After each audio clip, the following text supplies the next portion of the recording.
depuis les événements de 2023, 60% des hôpitaux de la capitale qui sont fermés, de la capitale de la zone métropolitaine. Et de jour en jour, de plus en plus d'hôpitaux qui avaient encore une certaine fonctionnalité, qui deviennent de plus en plus dysfonctionnels.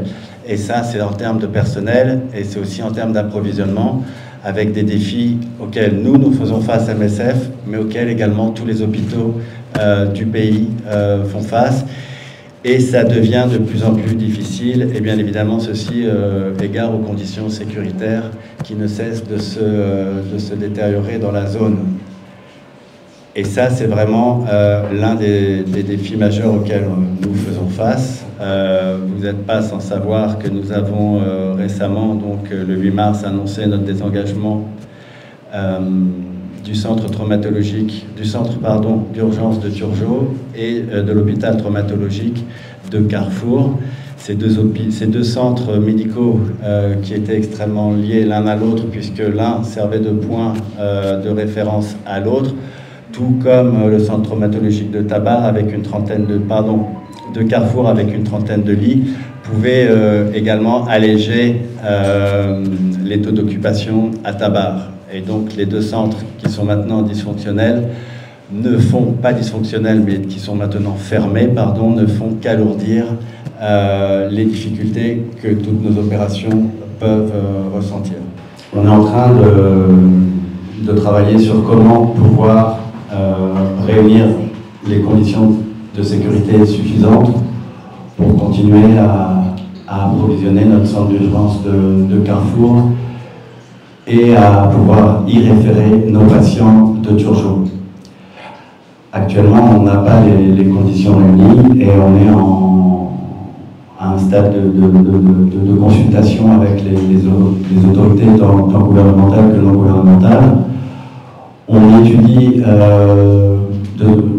différentes manières de pouvoir se repositionner, tant géographiquement que sectoriellement. Tout ça, c'est encore vraiment à l'état d'ébauche et je préfère pas trop m'avancer là-dessus.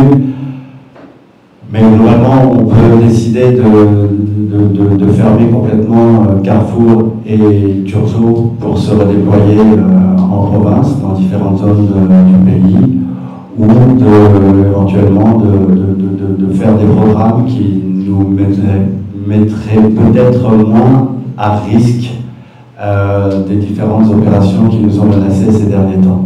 C'est l'accès aux soins, surtout pour les femmes et les jeunes adolescentes, où il y a énormément d'obstacles.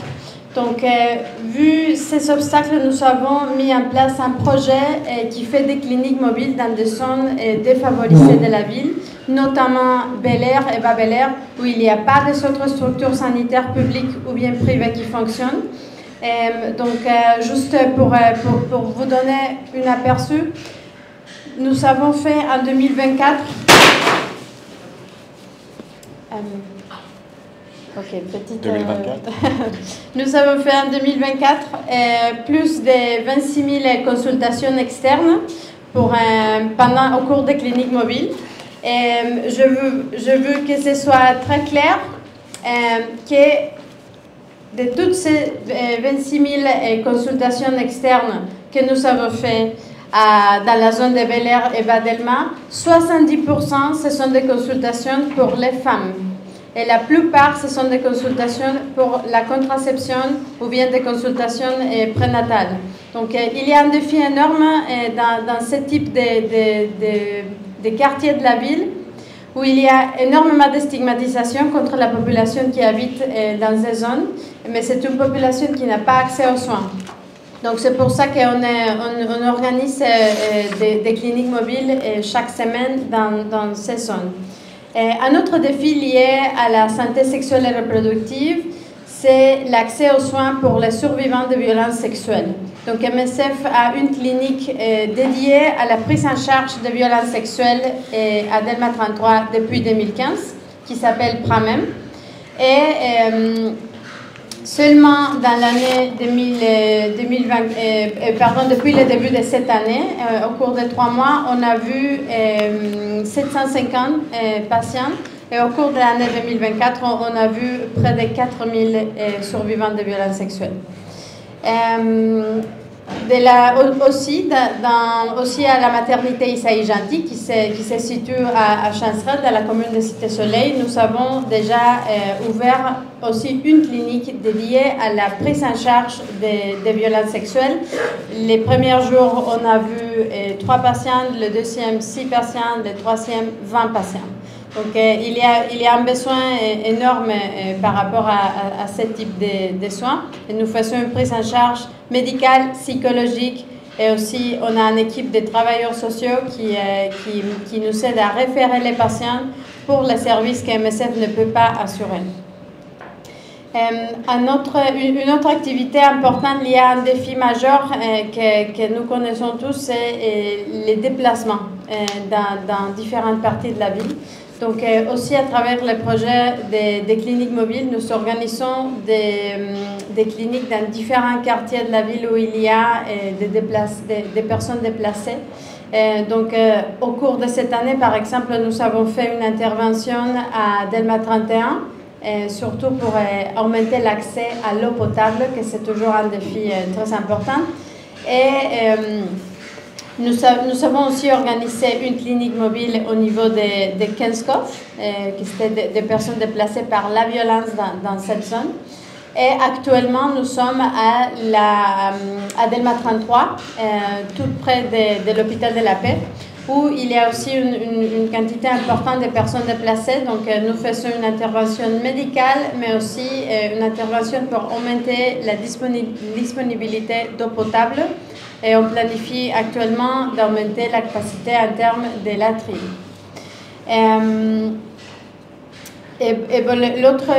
L'autre projet aussi lié aux besoins de santé sexuelle et reproductive, c'est la réhabilitation de l'hôpital de la maternité Isaïe Gentil.